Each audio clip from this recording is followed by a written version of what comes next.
237. Let's get to Scary Stories to Tell in the Dark, which came out in 2019. It's directed by Andre Øvredal, who most recently did The Last Voyage of the Demeter, which I reviewed a couple months ago. It stars Zoe Colletti, Michael Garza, Gabriel Rush, Austin Abrams, and the synopsis is Pennsylvania, 1968. After playing a joke on a school bully, Stella and her friends decide to sneak into a haunted house that once belonged to the powerful Bellows family, unleashing dark forces that will be unable to control. So I saw this one in theaters. This was only my second time watching it. Hadn't watched it since then. It is based off a collection of short stories. So in a way, it's an anthology film, although not really at the same time, because all the stories are woven into one narrative. Instead of it being, all right, here's one story, here's another. It's all fairly seamless in how they did that, which is well done. Both times I've watched it, it's about at the same level. I always want to like it more. It's very Stephen King. So if you like Stephen King, it's worth a look. When it comes to the main narrative, while yes, the monsters, the creatures are all very good, both the design, the practical effects, the special effects, it all looks really good. It's just that everything else in the movie really drags. And it's too bad that it had just come out a couple years before, because the group of kids in this compared to the group in it, there's like no comparison.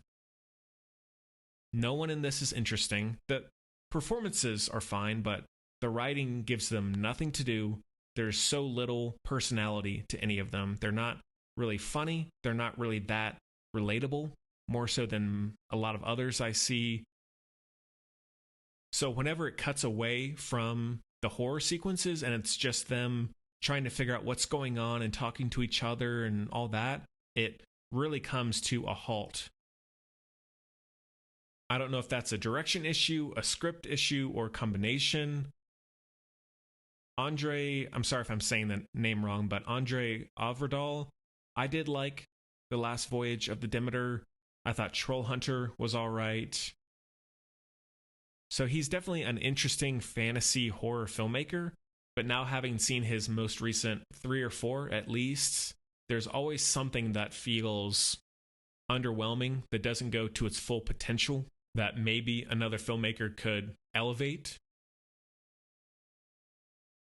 Another issue that I only realized this time, the conflict in the movie is very unengaging, as opposed to, again, something like It, where the movie is resolved by the kids gaining confidence, gaining courage, and standing up against Pennywise, against their greatest fears.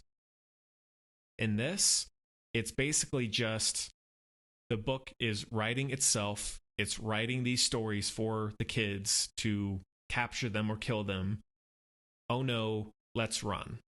Oh no, it's doing it again. Let's get out of here. We have to save this person.